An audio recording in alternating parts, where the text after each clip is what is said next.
Hi guys. I hope that everyone is doing well.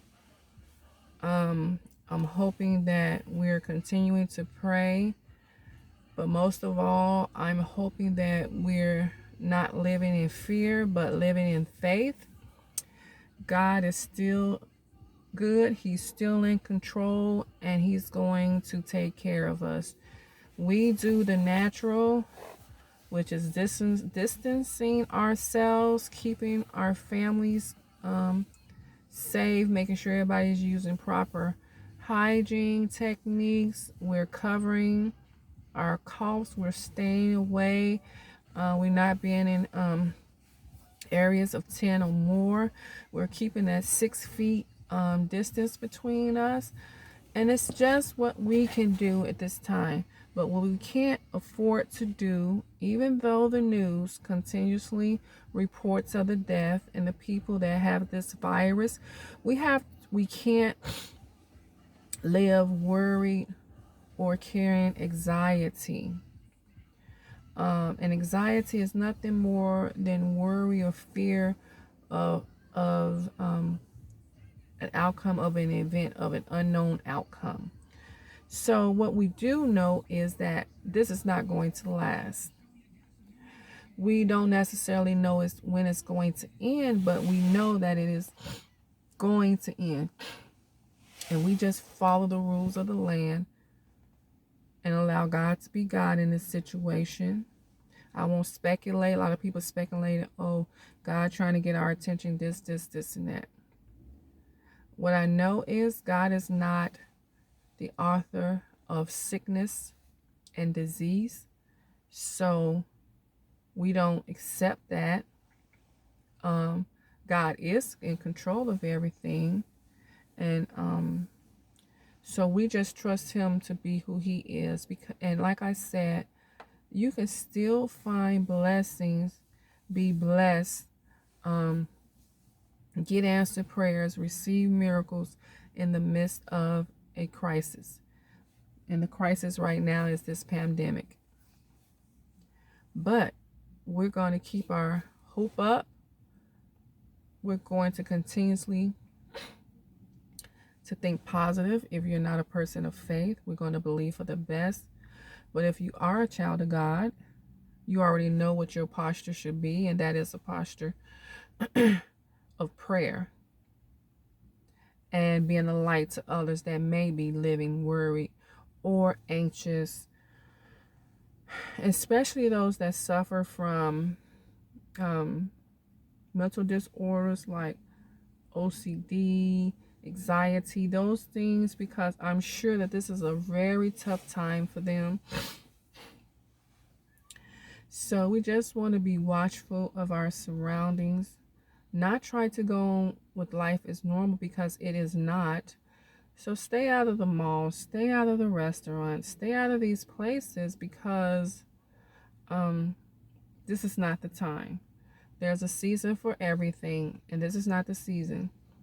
This could be a season for you to save. If you're not working, this could be a season for you to work on your resume. Apply for these jobs. Don't take the standard, no sense of applying because nobody is hiring. You want to be the first in. People are still hiring. They may not do anything now, but they may already have your application on their desk waiting for this to be over. Read up, get advice, seek help if you're not familiar with doing resumes. And research the job that you want to work for. Make sure you know their mission. So when they call you for an interview, if you have an amazing resume, you'll be able to speak their language, okay? Don't disqualify yourself because you don't qualify. Because if you're a person of faith, you know that God qualifies you. Don't settle. If you're in the restaurant field and you used to making $2 to $4 an hour, because you worked at, I don't know, whatever a fast food chain is and you waitress, but you might want to apply for Ruth Chris. Oh, they make some money there. So it doesn't matter what you do.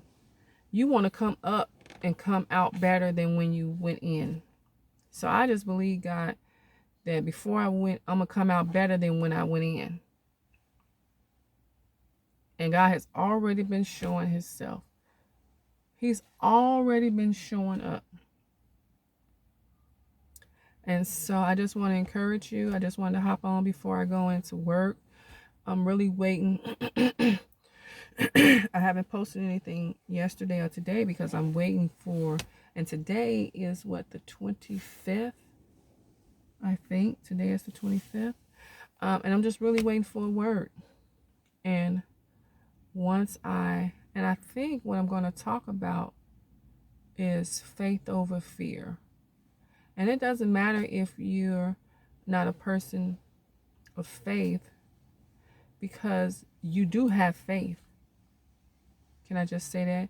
So I think my next conversation is going to be faith over fear.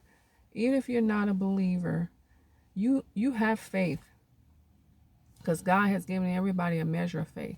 You know how I know you have faith? Because when you go into a restaurant, you go into a building, you go into a school, you go into an office, you see a chair and you sit down. You don't look to see how that chair is built. You ain't trying to figure out, if it's going to hold you or not.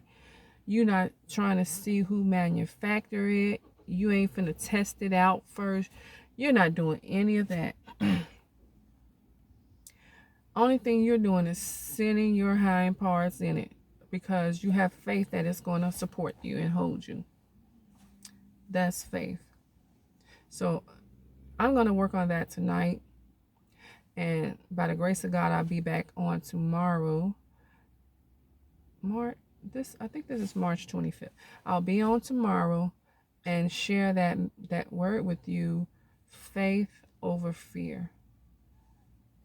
Something along that line. But y'all have an amazing day. Put on your favorite song, turn it up, get into, another mindset, something that'll keep you happy, hopeful, and think on those things. Have an amazing day. God bless. See you soon.